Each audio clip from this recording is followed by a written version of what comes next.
Hey everyone, Juan here.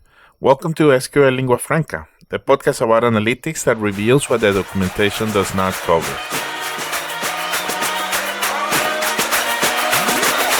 SQL Lingua Franca.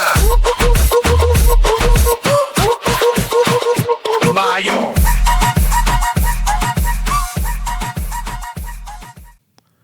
Today, we have Dumky here in the studio. He's one of my colleagues and also a co-author of the book, Fundamentals of Analytics Engineering.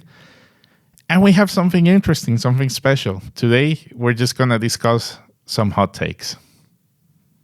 Dumky, would you like to introduce yourself as a person? Yeah, thanks. So my name is Dumky de Wilde. I am an analytics engineer at Xebia. And I'm based in Amsterdam, where I live with my wife and two kids. And I have been in analytics engineering for, I guess not analytics engineering, but analytics for like the last 10 years or so. Starting out in like web analytics and marketing analytics and kind of transitioning from there into more sort of data engineering roles as the companies I was working with were kind of looking to combine all of their web and digital analytics data with other data sources. And so quite like naturally, I sort of transitioned into data engineering, getting to understand the cloud a little bit more. And from there on, I realized there was so much potential and power in modeling your data in a correct way, in a way that works for your organization. So yeah, I've been doing that for quite some time, mostly for like marketing agencies and consultancies. So I've had all kinds of different clients, from like governments to financial organizations to like really small startups. Yeah, I've seen a bunch of companies. And that's recognizable. I truly believe integrating analytics data that come from the web, it's one of the craziest challenges out there. Yeah, it's really interesting, and I think it's underappreciated also. People tend to forget, like, if you track a couple of events and you multiply that by the number of users or even like anonymous users that you have, you just get an enormous amount of data. And there's just so much to track about one single event. So yeah, people used to talk a lot about big data. I guess in general, the kind of work that we do is there's not a lot of big, like really big data that's hard to process.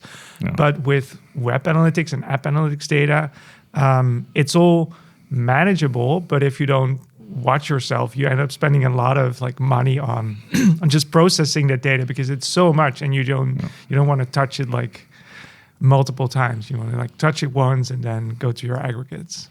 Yeah, and it requires some serious skill to just manage to put all of that data together and do something useful with it. Yeah, definitely. And it's not just a skill of like putting it together. It's even stuff like understanding how browsers work, or like why certain difference occur between different browsers. There's so much interesting stuff going on there. Or the biggest mind blow, what exactly is a session? What is a session? Or I would say better even, like what happens when you click on a link? For example, there are so many factors that influence and can break along the way.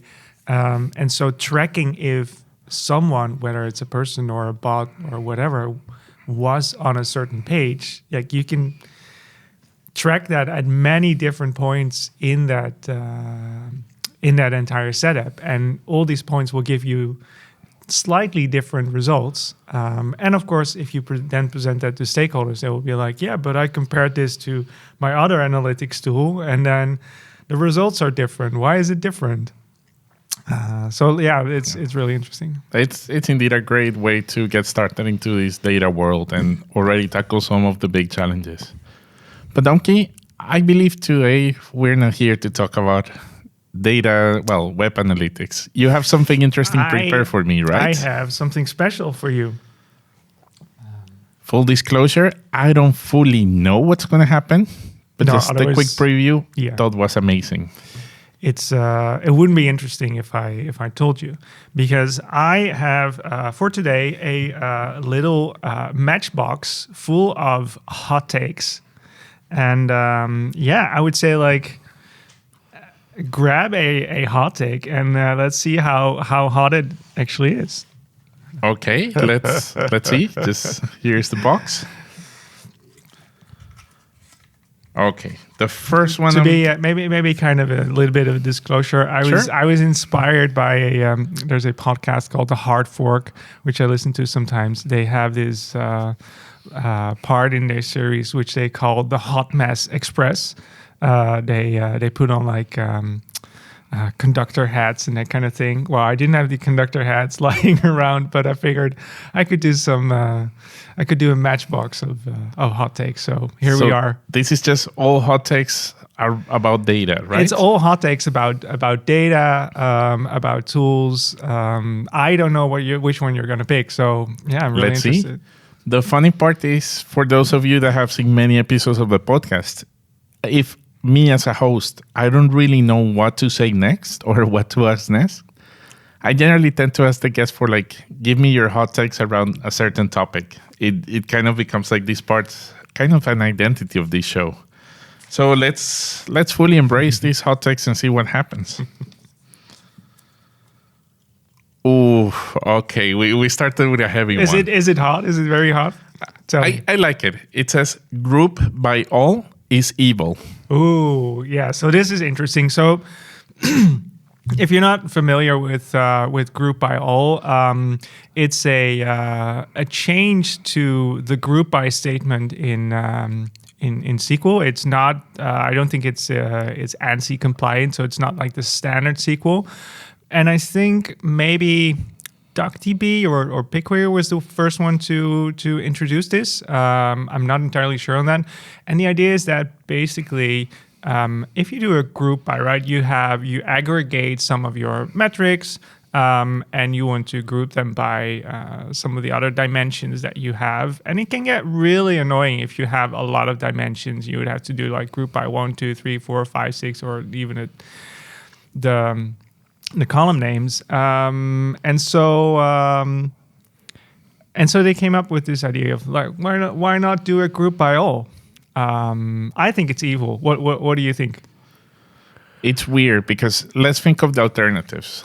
Either you have to copy most of your columns twice, or you do group by 1, 2, 3, 4, 5, which I think it's even worse than group by all. But what maybe some people don't know is you can add columns inside of your group by that are not present in the ones that you're seeing. So like the aggregations don't follow exactly the columns that you're seeing there. And that's kind of like a weird one. I like the group by all because that means this aggregation is going to happen exactly like you think it is. No need to add like something, no need to compare if it's being aggregated by every single thing that I see here. And for the developers, no need to retype. But now I'm really curious to see if I'm going to regret saying this in a couple of seconds. No. And so this is, to me, this is the thing about like, it's almost like the forbidden fruit, right? So it's very convenient. Like it's nice to have it, but it's almost like candy, right? It can get really bad for you if you miss the column that you weren't supposed to group by, but instead take like the max value or something else, or even not have it in your group by. I've had many times where I had to like refactor some code, and I would like remove the column in one place and then kind of forget about it in some other place.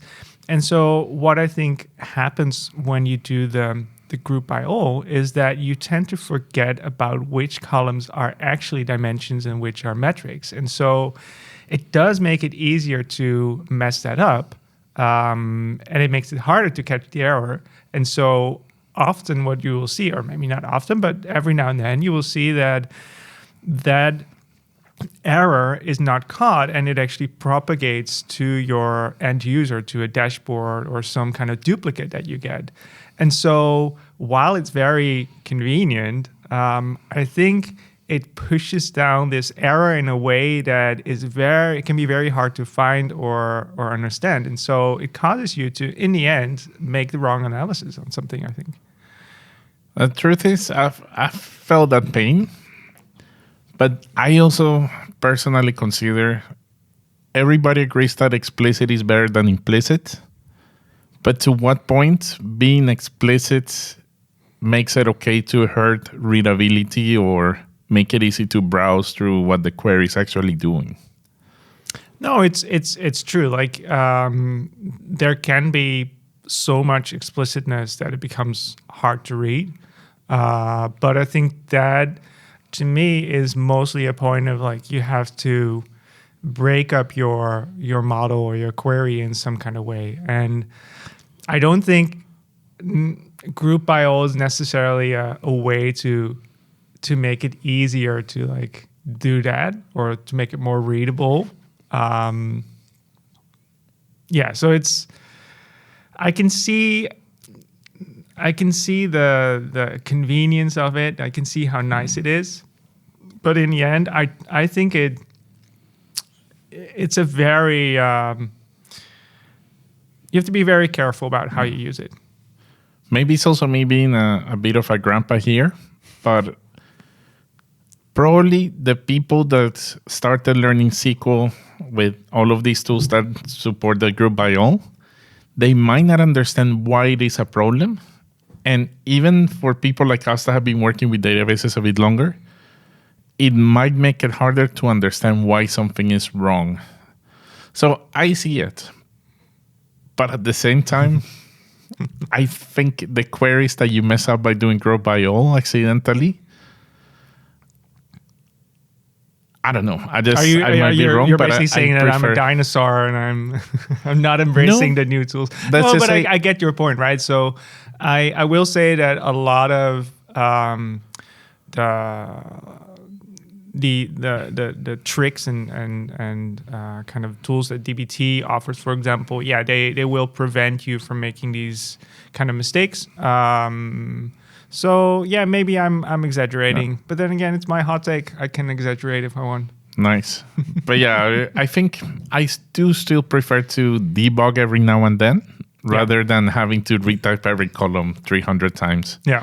But it's good that you brought it up because, yes, things can go wrong, and I don't think we are conscious enough of that.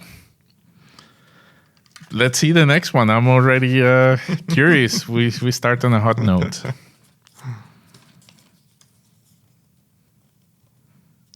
Okay, talking about getting canceled. DBT, Fivetran, and other VC-funded tools are a disaster waiting to happen. Oh, yeah, this is quite hot. Let's preface this by saying I'm a fan of DBT. I think the tool is amazing. It's really good. I will say I'm actually a fan of Fivetran and kind of the convenience that it adds for a lot of companies. That being said, there is a pattern behind them that I think everyone needs to be aware of, especially if you're in the position to acquire these tools, which is that they are heavily funded by venture capital, which means they're funded by people who want to see large returns on their investments. And often the way that happens is by, hooking you in and then making sure it gets very hard to leave. And it's not always about building the best product. So DBT has a open source version, of course, which is great. And even DBT Cloud can be very convenient for certain types of companies, certain types of organizations. But you've seen a little bit of this already. Like I think they nearly doubled their pricing like last year. And the same for like Fivetrend has this thing with like monthly active rows, and you get into it and there's like a free tier and it's very convenient, and slowly over time you build up and it gets harder to migrate away from it and you're kind of stuck in it. And yeah, if you don't think about these situations up front, like these companies are not necessarily your friends, right? They want to make a profit. And so you have to be very careful about whether your goals and their needs sort of align. And oftentimes they can. But then you have to think about, okay, is that still the case if they improve their or like increase their price like in a multiplier? At what point am I going to change? So before you like really commit to these types of tools, I think it's very important to consider the upsides and downsides of this in the short term and the long term. And then the other thing is that, they're still quite young, and they want to oftentimes get like lots of enterprise clients. And that means that they sometimes, how do you say, like they don't invest as much in their processes and technology and code to be as secure as possible, so to say. So there is, they don't always have like a proven track record of security, which, you don't always need that kind of track record. Like it's also not the case that a company that's been around for 10 or 20 years is better in terms of security. But again, I think it's a feature of being VC funded that there is an enormous focus on marketing, getting new clients, getting more subscriptions, instead of focusing on the product itself. And yeah, just be aware of that. I'm curious what you think of this. To me, it's a problem that has three layers. The first one is, no matter how you look at it, tech, like let's start from like the cloud. That's a very young industry, and they haven't fully figured out like how to properly do it, monetize it, have it in the long term. And that's normal. It's just like such a new proposition, such a new model. We still don't know what happens when you drag it for long enough. So yes, there's going to be like massive changes in the tech landscape that are going to be reactive, as in like, oh, this thing that we have been doing is going wrong, kind of like a housing crisis. I believe that's happening. Second layer to this issue here is basic capital is a little bit like praise favors. You accept something in advance, and eventually they're going to have to want something else in return. And I'm not going to say this is going to happen to Fivetrend, DBT, or whatever, but I've seen some companies that when the investors want something, they end up changing quite a lot, either firing a lot of people or completely changing their product or even abandoning some of their goals. So that those favors are going to come up in some point in the future. It can be very seamless and very nice and happy for everybody, but it can also mean drastic measures. And maybe the third and final layer of this problem, and this is something that you didn't mention specifically, but to me it has never really said that well, that many of these tools have pricing models that feel like conflicts of interest. What I mean is, if you are charging me for usage, you have zero incentives in being efficient. If anything, you have incentives for me to mess up, for governance to be a bit more difficult, for some defaults that you start with like so many clusters turned on automatically, and auto suspend is something you have to configure extra. Some of you might know what I'm talking about. So that to me already feels dangerous. I know that some companies are a bit better than this, but I just wish that more tools had a pricing model where the best interest of the client was reflected in the way they monetize it. For example, what if they would charge you like for the value that your data generates? type of situation. It would probably be a ripoff, and I'm not an expert in creating businesses, but if the cost that you pay for something and your outcomes align, then that's very different. But right now, how it is, I do think that companies don't have a monetary incentive to make their product efficient. Yeah, that's really interesting. One thing I was thinking while you were saying that is I do appreciate that there is there's a competition in there's a little bit of standardization going on, right? So I think data in general becomes more portable with formats like Parquet or Iceberg, and also a lot of it used to be you had these ingress and egress costs out of storage buckets, right? I think a lot of the cloud providers are moving away from that because it's untenable. They can't keep up with that because there's also other providers that don't do it anymore, or at least have a different pricing model for that. So it does.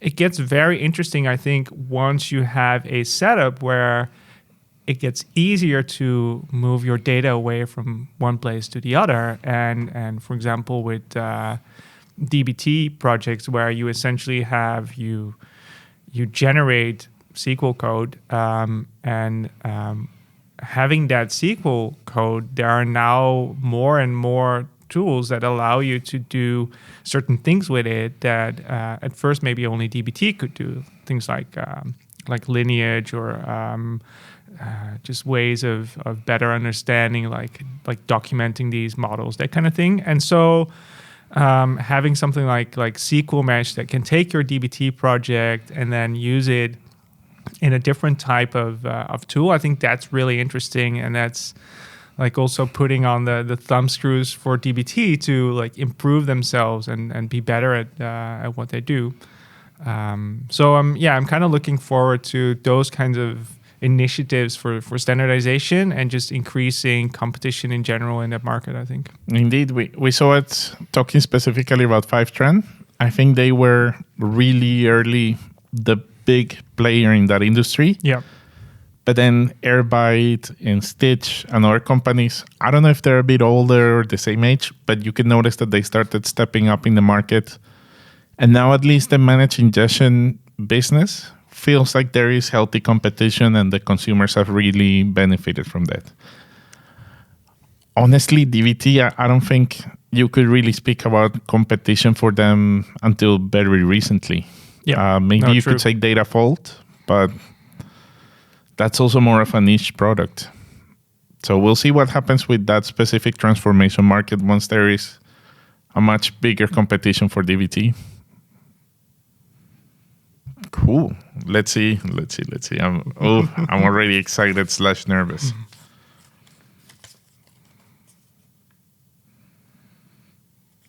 I'm curious about this one. It says, analysts should not have to write SQL. Yeah, this is really interesting. And so this to me is let me give a little bit of context. So the first part of this context is, who do we consider an analyst, right? So I think that anyone who's making business decisions or is helping others making business decisions can benefit from analyzing data and getting a better understanding of data. That's, of course, there are roles in a organization that say, hey, you're an analyst. There are specific types of analysts, and I definitely don't want to discredit those people and domain knowledge and experience that they have. But I do think that in general, we as data practitioners should strive to support others in making better decisions based on data and insight. And so when you start to think of that, I think we are really missing out on giving a large part of organizations the tools and a way to easily do their own analysis. And I know you talked about data democratization and that kind of thing in the past as well. I think that's a very big word for just saying, hey, you should have a good tool that allows you to create a chart that just tells you what you need. And you shouldn't have to worry about, is this the right data? Where is it coming from? Is this the right metric? Is it the right definition? I think what we traditionally see as analysts, and so the analysts that are writing SQL, yes, those are the ones that definitely should understand the domain that they're working in, but also like, how do we define certain metrics across the company? What are data sets that we use for one set of dashboards, but not the other, or one type of question, not the other? But I think we can be very focused on tools and technologies and forget that the goal that we have is to get others to make better decisions faster, basically. The funny story is that, yes, I think I used to have a very different opinion on this, like until a year and a half ago. I used to think that the best analysts were the ones that did roughly 50-50, but it could be 80-20 or anything in between.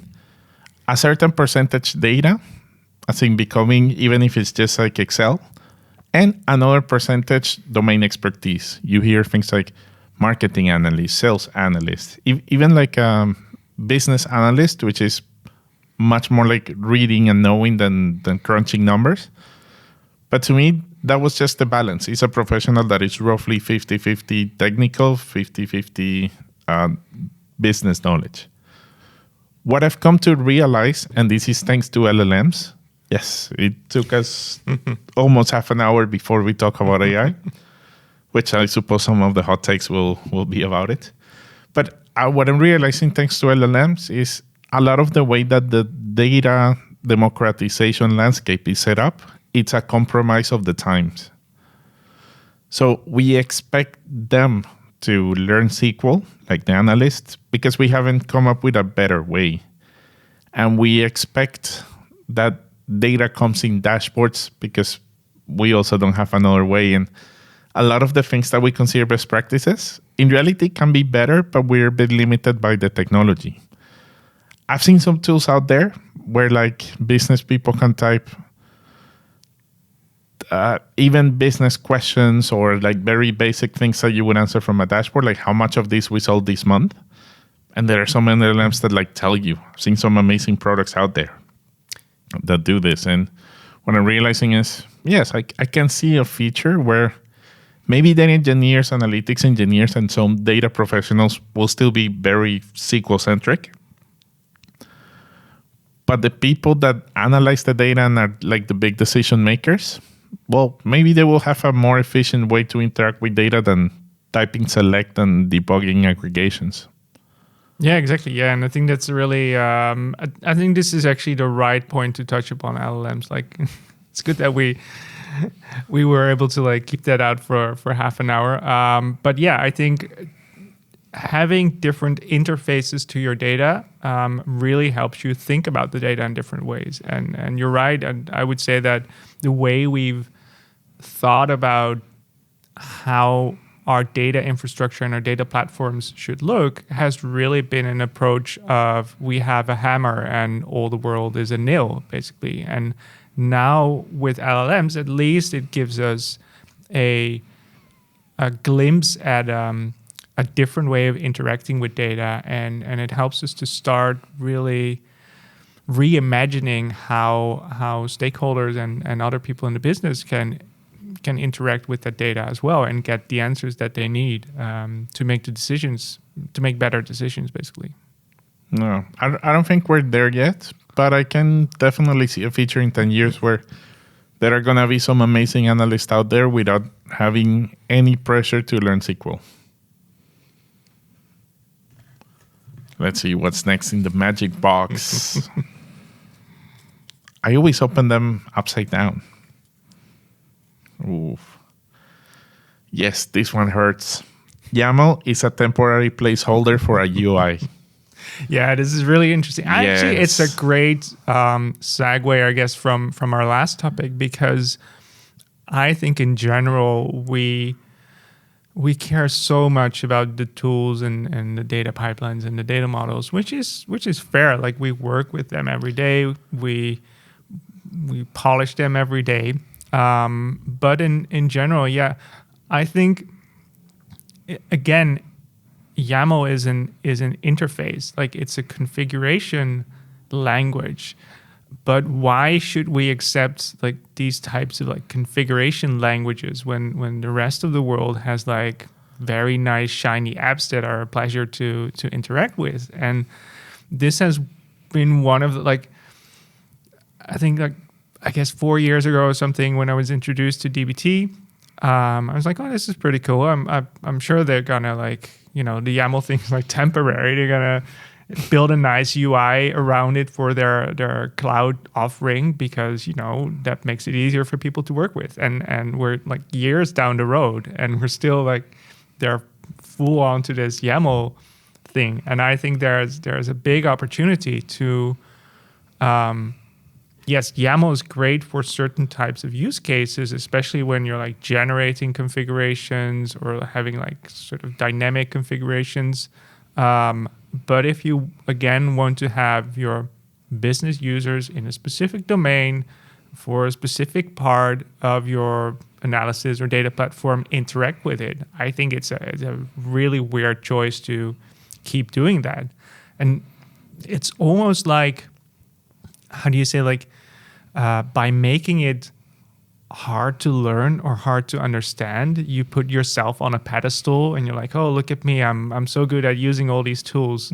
But actually, I think, yeah, it's a fault of the product that they're not like offering easier ways to interface with it. That's really true, and I fully agree with you. It's fine if machines want to interact with YAMLs or JSONs. I'm 100% for that. But it's just weird for us humans to type YAML. I don't know, specifically for DBT, like how many merge conflicts have you ever seen because like a human type on YAML in a certain way, or even like linting problems or some sort of merging issue because like, oh, this is not the pipe that allows me to do the multi-line comment. Oops, my mistake. Yeah, exactly. Yeah. And so the thing that's weird to me is that you get these giant YAML files that are thousands of lines long. And I was actually expecting, so DBT Cloud has that DBT Explorer now, which is it's quite nice. Like it shows you a couple of things about the models.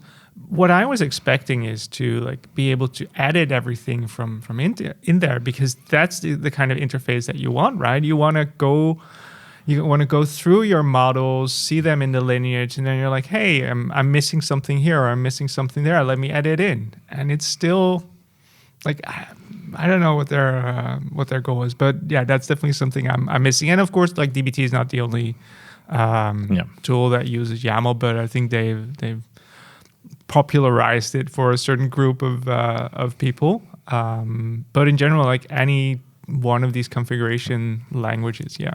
So. Yeah, I always make the terrible joke that for the last 3 years, I've written a lot more YAML, like a lot more than Python.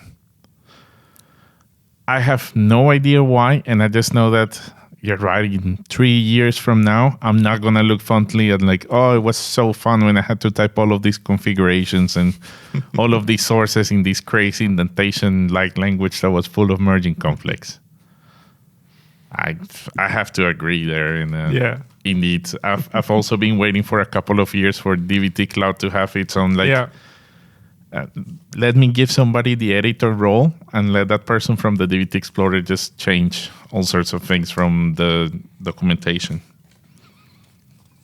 Also, how much time of humanity, I'm talking like collectively, has been wasted in writing some sort of script that parses Excel into YAML to allow business users to do something?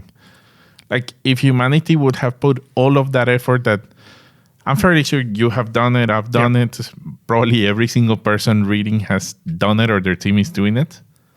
That's just such a waste of human resources. And again, I think this ties in also to what we're talking about who's actually an analyst, right? So I think we joke a lot about, you know, does it have a download Excel file button or download CSV? button, but the end use of that is someone wanting to do their own analysis on the data because the dashboard doesn't answer a specific question for them, or maybe there's some kind of trust issue. So I think that's the underlying issue that you're trying to solve. And Excel is just a different interface to the data that relates to what that person is used to working with. Oh, interesting. Well, I actually have a related hot take, and that is people say every single time somebody asks, like, how can I export this to Excel, means that whatever you build doesn't meet their needs. Yeah, exactly. My hot take is not necessarily. Often, yes, but not necessarily. A lot of people have the need to feel in control of whatever they consume, see, watch, and in this case, like analyze. Even if you make a dashboard that meets all of the needs, some people that probably don't know the dashboarding tool or SQL will still have the need to feel in control of the data. Yeah, I think that's really interesting. It's basically you're saying like you just add that download to Excel button just to give them a feeling of being in control. My point is, it's more a psychological, anthropological thing. Just like, for example, for a lot of people get worked out, like, why don't you adopt instead of like wanting to have your own kids? Or why do you buy CDs or games in physical format when digital has so many advantages? And we can argue like there are some differences and some advantages of this approach or that approach. But in reality, just humans have a need to have ownership. And that's it. We need to accept it, not fight it. Yeah, I agree. Yeah. Next one. Okay. It says, we care too much about tools and not enough about teams.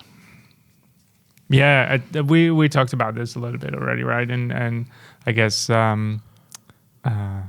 this is to me something that it all comes down to is that we tend to think a lot about, okay, how do we make this fit the tool that we are working with, and how do I set up a pipeline so that all my models are checked automatically, or that my tables are formatted nicely, or whatever.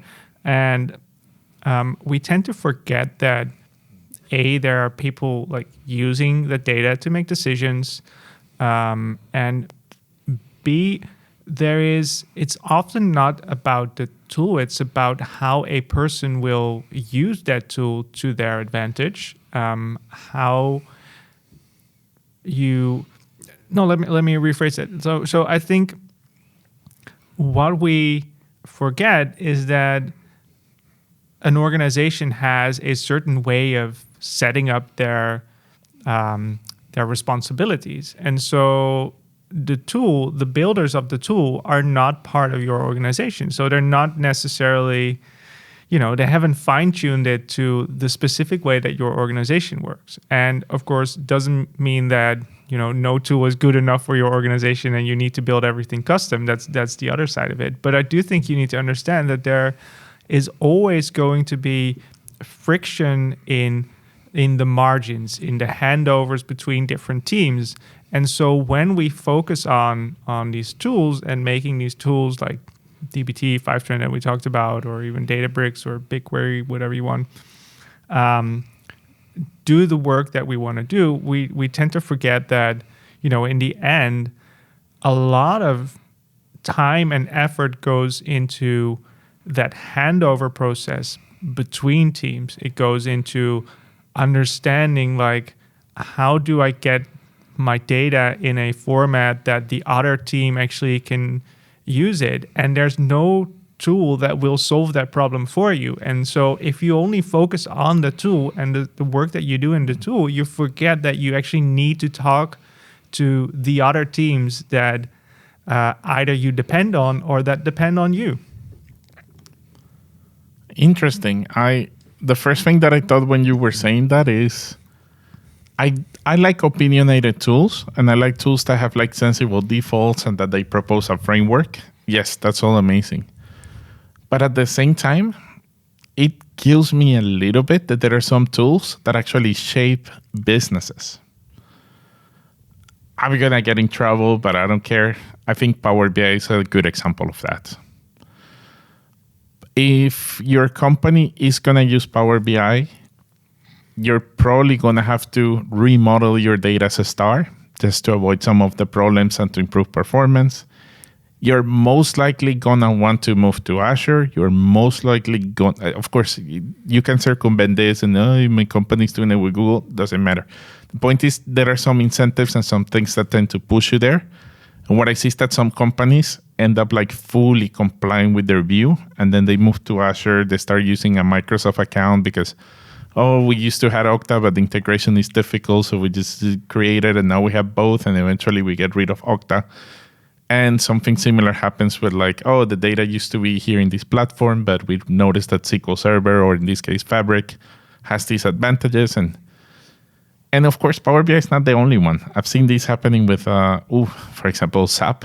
Yeah, I was just about to say, like, SAP is like the biggest one. And to be fair, I think they have a lot of customizability, right? So it is possible to adjust it to the needs of your organization. But yeah, the fact that they need to come in with a bunch of consultants and you have to spend years on setting up everything just so that your business fits into the SAP system. Yeah, that's a big red flag.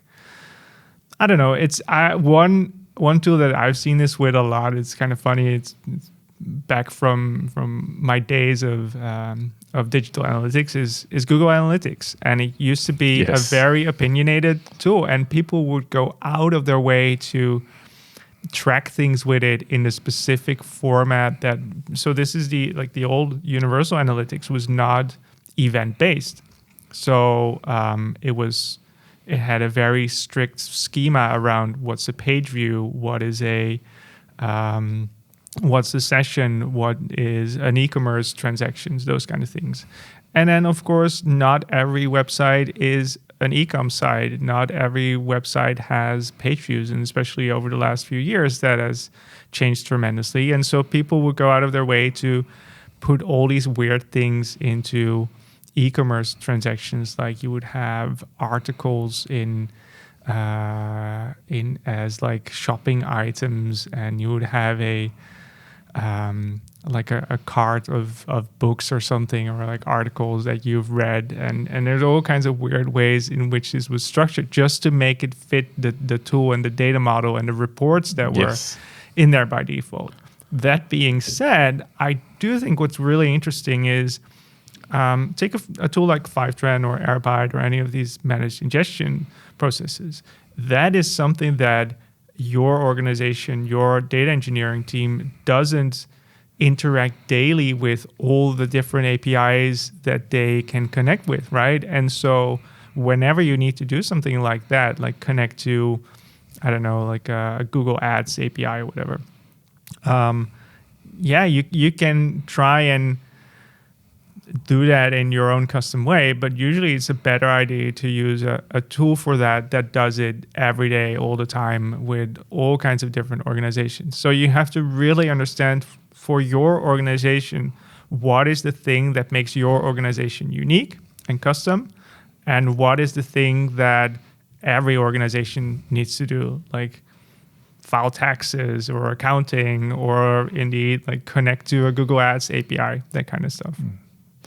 Yes, just to me, the red flag is if you notice that you're changing your stack, your business model, your internal processes to fit into a tool, that's a bit of a red flag. If anything, I really appreciate tools that fit to many organizations, and migrating feels kind of seamless.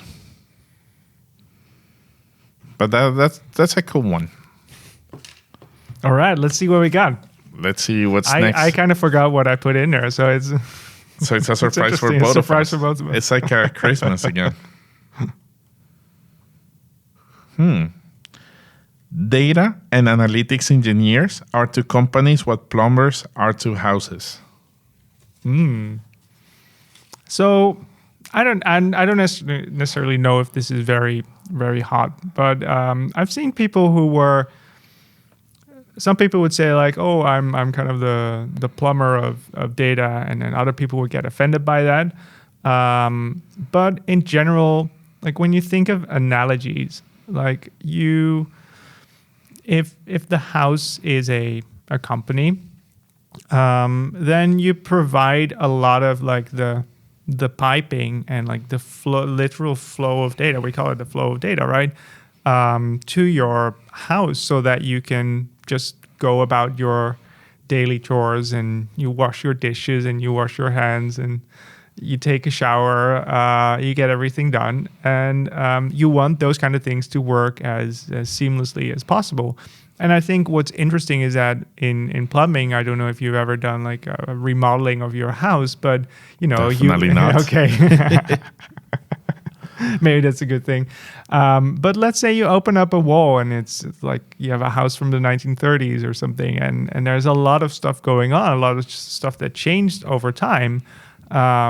But you want to, as a plumber, you want to abstract that away for your end user, right? They just want to use a toilet. They just want to wash their hands. They don't care about like how it should be connected behind the scenes. And I think that's a lot like the stuff that we do. It's very pragmatic. It's very solution oriented. It's also like a lot of the problems are similar across organizations, but slightly different. So you have to know like, okay, it's similar in this way, but I have to fine tune it here to make it work for my company. And there's different kinds of plumbers. Like some plumbers work on houses, other ones work on like large apartment buildings in one go. And so there's all kinds of ways to think about this.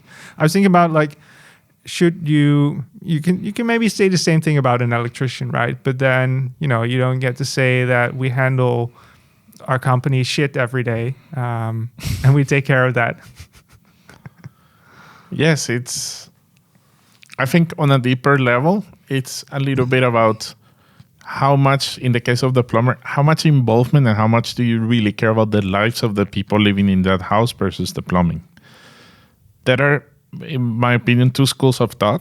The first one is data engineers, and this is especially true about data engineers, should focus on use cases that are valuable and foresee where the business gets their money and already facilitate the cases that the company needs.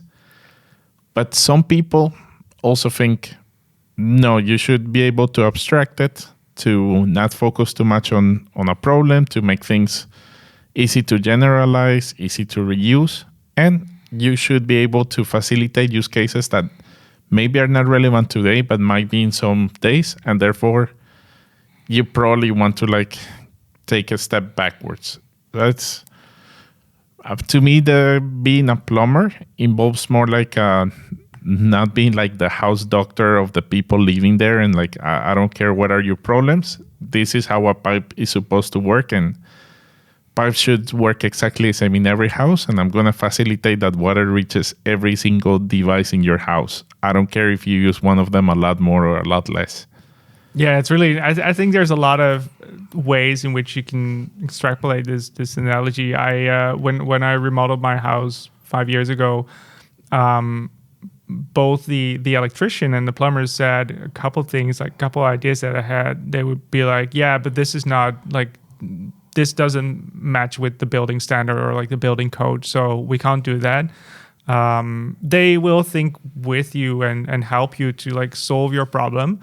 But I think what everyone can kind of learn from this as a data practitioner is that, one, you can uphold certain standards. Like you don't, like you said, you don't have to solve their every problem in a way that they want it. You can uphold your standards to your stakeholders and still get them a good solution, right? And then the other thing is that there is this kind of like human interaction component, right? Yes, sure, you're like most of the time you're getting your hands dirty and you're building like actual things for the actual plumbing or the actual wiring. But you have to check with your stakeholder, with the person who owns the house, when you're making changes because the situation has changed or the context has changed. You have to check that they actually want those changes in the way that you're applying them. And sometimes you do know better because you've seen a lot more situations, and you would be like, I think you should put the plug for this like higher or lower or whatever, or you want your sink to be on this side because it's more convenient. And you have to respect the kind of experience and knowledge that these people have. And so what I think I've seen some people who maybe feel too good for the being called a plumber. But I think it's actually, I think it's just a digital plumbing to me. Like, I don't think there's anything wrong or negative about that. I think you're putting yourself onto a pedestal if you think that you're if you're better than a plumber. I think plumbers do amazing jobs. And likewise, I think, we are getting our hands dirty, so to say, with data, and we can learn a lot from the way plumbers handle the remodeling of houses and putting in the pipes. Being fair, in some countries, plumbers are more than us. Yeah. But yes, I think the easy take, like the LinkedIn type of comment take, is no, every data professional should focus towards the value and the immediate goals of the company. But I also see some value in having some, not too many, but some people that are working there towards like the long-term, the maintainability, their own standards, the facilitating the case that might come into the future. I don't fully want to discard it as like, no, everybody has to focus on generating value. That's true. Bit. We have two more. All right, we're getting to the end. Let's get them over. Yeah. Okay. We obsess over data pipelines and data models, but forget about data collection. Yeah, this is one of my favorite ones. And so I kind of hinted towards this, right, when we talked about the role of a browser in digital analytics, for example, and the way that different browsers store cookies, for example, can impact the way that you identify a user over time. And so that means that at the end of it, you will, for example, think that you have more Firefox or Safari users than Chrome users just because Chrome stores your cookies for a longer time. And so you're able to identify the same user for a longer time. And so that's one like small example of how differences in data collection impact metrics down the line. But I think that what I see a lot, and to me, this is a little bit of the difference between digital analytics or like the marketing side of analytics and the BI side of analytics. Especially at the BI side of analytics, we tend to accept that the data sets are just there and it's our job to analyze them. And we don't realize that we can actually go to the source, like the people who built the website or the app, or collect the data manually and say, hey, this question you're asking there, or this way that you're collecting the data, can we not just do that differently because it better fits my purposes? And so this is what I think is really interesting, is that just like we make a lot of choices when we model our data, when we combine data sets in certain ways, when we have to assume that a metric or a definition means one thing, but we're not entirely sure. Similarly, developers working on the applications have to make assumptions as well. And so when there's some kind of tracking, or when there's just like source data being written to, I don't know, a CRM system or another kind of application that you're building, these developers are making assumptions about how to store that data, how to define those data, how to define their schemas. And there is a lot that can go wrong in that process, right? So where the data is collected impacts how you then analyze that data down the road. And so I think it's up to us as analysts, as analytics engineers, data engineers, to really question where that source data is coming from. And I really think that it's very easy for a lot of people to say like, oh, I don't really care about it. This is just with data that we have to deal with. I'm not gonna worry about where it came from. I'm not gonna go and talk to that developer who implemented it. And I think you're missing out on a lot of opportunities there. Well, not you specifically, but people in general. I do lose sometimes some opportunities. But that's true. Part of the beauty of working with marketing is the fact that if you have a hypothesis and you look at the data and like, oh, we don't have a way to test this. I think for most of us data people, it will be like, oh, we don't have a way to do this. Too bad. But a lot of marketing people will be like, no problem. Let's do a web survey. Let's do an A/B test. Let's do some sort of crazy thing, or just open Google Tag Manager and start creating like custom events. And it really data collection becomes part of the whole thing. And it's crazy that we're sometimes like so removed from it. For example, you would think that more data engineers, analytics engineers would have an idea on how to do a proper survey. Like you go to a DVT conference, how many of them know how to do a survey? Yeah, and that's really interesting to me. I think one of the really good insights I had in my first job as a consultant was that I was more of a business analyst back then. And I was trying to do some sort of analysis in Excel, and it wasn't really working. And I wasn't really like understanding the data or like what was going on. And so, one of my senior colleagues said, hey, why don't you just call like 100 people that this data is about, and see what they say. And so I just started calling. I didn't call 100, but maybe like 25 or something. And then we had maybe a session with 10 people as well. And that can give you so much more insight. Like you can start to see how people use a product, how people go. I think this was maybe about like how people go through a mortgage process or something like that.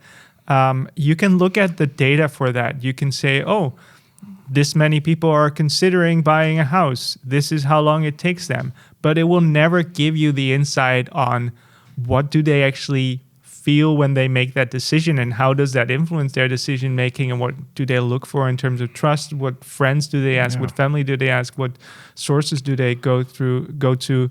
There is so much going on in that process, and there's no like one data point that can describe all of that. And so you need, again, to kind of get that domain knowledge, you need to go to those people and understand how they work and how they think.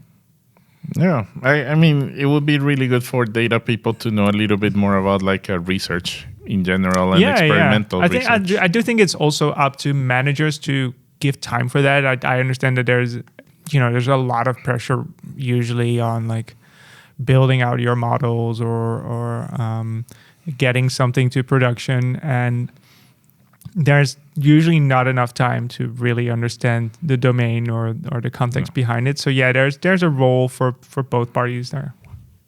Cool. And I guess we have reached the last one, which is good because it was already kind of time to wrap it up. But let's go, because this one speaks to me personally. It says, SQL dialects are as much a dialect as Spanish is a dialect of Latin. I'm laughing at my own jokes. I don't know if that's good or bad, but I forgot about this one. But why does it speak to you? I'm curious. What are your first like thoughts on this one? Maybe because I happen to speak quite some languages, and Spanish is my mother tongue, and constantly I wonder like. And this is linguistic. It has 0% to do with data. Like the definition of what exactly is a dialect, linguists have like, oh, it's different grammar and evolution, and then language that is older and a common relative. But sometimes, just to give you an example, in China, there are some things that most people would consider different languages, but they insist they're dialects. So it's like such a crazy concept. This is purely linguistical. Now, from the SQL side, what really got me is like, yes, I think recently I've struggled a lot with like BigQuery dialect and like how exactly do you declare a literal date, and it's getting crazy, and I don't see why. For example, I don't see why we as a SQL community cannot agree if the date part should be the first or the last argument of every date calculation. Why is it sometimes date trunc day and then the actual date column, and sometimes it's date trunc the column and then day. It's Yeah, no, exactly. annoying. And that's just one part, right? And so I think for me this was even more about at least those functions like overlap between different languages, because in all of these languages you're able to extract the day from a timestamp, for example. But then there's like all these databases that are just adding on functionality here and there. And so, yeah, in BigQuery, for example, you can do all these kind of weird things, interacting like AI models for forecasting, which is great. It's awesome that these kind of things work. However, you get so far with your SQL from like what SQL is supposed to do, that it to me it becomes more than a dialect. It becomes like a totally new language in a way. And just, yeah, sure, maybe you can read and understand the words, like you would be able to understand a little bit of Spanish if you know Latin, for example, or maybe even the other way around. But it's something totally different, and the same goes for like all the stuff that DuckDB is adding, or like all this stuff around, like now that you have columnar databases. I think like the way, for example, arrays and structs are added in BigQuery and ClickHouse and DuckDB is just adding on to SQL in a way that it maybe wasn't really supposed to do, and you get all these new kinds of data types in there. And I think it's good that these databases have all this functionality. It's great for the end user, but the way that we interact with them, again, this kind of interface that we have for them is a little bit clunky and old, and we're abusing a language that maybe wasn't supposed to be for this. Yeah, for sure. One thing I like to mention is, in theory, I really like working with some of like the well-established DBT macros, DBT packages. For example, DBT date. You have all of the date functions that you would expect. You write them as a macro format. I mean, you don't have to write the macros, they read them for you. And then when you compile the code, it knows where you are and it gives you the translation. Yeah, that's really interesting. Yeah. I'm not saying that they have like the ultimate and that you should work towards that, but I think these translation layers, if they become more popular, that could make it back to the time where more SQL dialects were very similar. Yeah. I really want to see many more translation layers where I can just simply type something and it compiles it to the SQL that my warehouse expects it, and eventually people start catching up that you should work with translation layers and unify. Yeah, and because I think right now you're very, while this is nice, it makes you very dependent on the creator of that package, right? And I've had this quite a few times where I want to use it in a certain database and they didn't bother to translate it for that database, even though the functionality is there. And so I don't have a solution for that. And maybe this is like a very niche problem. It's probably very niche, but it's something like, as a data consultant, I do run into it quite a lot. No, okay, being fair, I'm not advocating that you solve every dialect problem by using DBT packages. If anything, sometimes that turns it into a bigger problem than what it is. What I'm saying is, I romanticize the idea, and I do see some value in having these translation layers that you write more standardly, and then they vomit whatever SQL I need at the moment. I had a client that had 2 data warehouses. I think it was BigQuery and Snowflake. And being conscious and working with DBT macros really simplified a lot of the translation. They would use DBT date and they would use the DBT utils to do all of the things that they already... It requires some knowledge from the analyst to know which things don't translate that well between dialects. But just working in that way, I really think solve some nightmares. And I really wish that this approach of translation layers would be a bit easier and more universal. And I guess with that, we can wrap up this episode. Dumky, do you have any final words? No, I really enjoyed it. Like, it's nice to hear. These were like hot takes I've been thinking about, like just general stuff I've been thinking about for a while.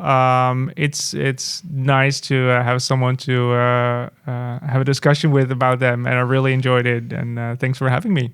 It was super fun. I love this structure. Honestly, I will consider doing this in the future. So it was so fun. Thank you, Dumky, Cool. for everything. Thank you.